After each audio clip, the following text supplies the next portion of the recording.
बढ़ते हैं, बात अब करते हैं टाइगर रिजर्व की। मध्य प्रदेश को नई सौगात मिली है और मध्य प्रदेश का नवा टाइगर रिजर्व रातापानी बना है। मध्य प्रदेश को 2 दिन में 2 टाइगर रिजर्व की सौगातें मिली हैं। माधव नेशनल पार्क एमपी का 8वां टाइगर रिजर्व घोषित किया गया और दूसरी तरफ रातापानी अब एमपी का नया टाइगर रिजर्व होगा, नवा टाइगर रिजर्व। प्रदेश में टाइगर रिजर्व की संख्या 7 से बढ़कर 9 हो चुकी है।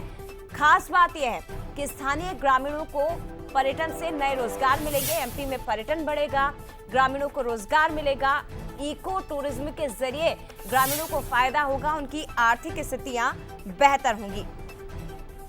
तो ये बड़ी खबर है कि रातापानी मध्य प्रदेश का 8वां टाइगर रिजर्व बन चुका है। सरकार की ओर से अधिसूचना जारी कर दी गई है।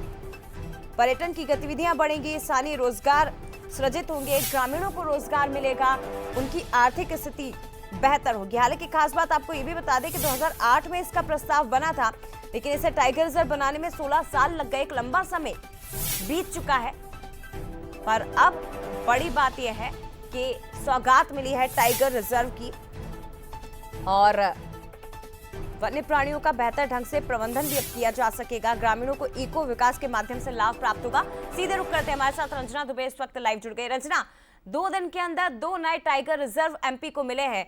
कई बड़ी सौगातें, लेकिन इसका सीधा फायदा मध्य प्रदेश को होगा, पर्यटन की दृष्टि से भी और इसके साथ ही स्थानीय रोजगार की दिशा से भी बहुत लाभ होने वाला है।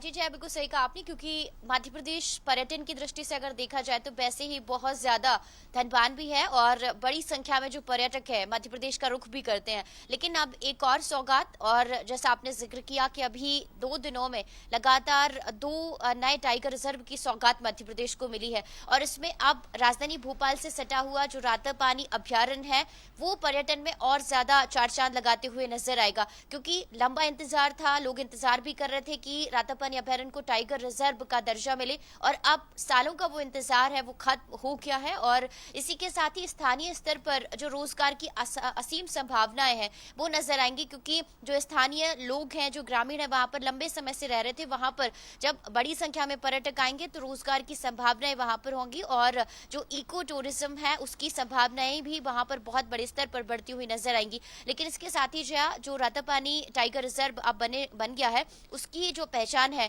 वो अंतर्राष्ट्रीय स्तर पर भी होगी, क्योंकि मध्य प्रदेश को टाइगर स्टेट का दर्जा मिला हुआ है और लगातार रातापानी के आसपास 90 से ज्यादा जो बाघ है उनकी एक्टिविटी है।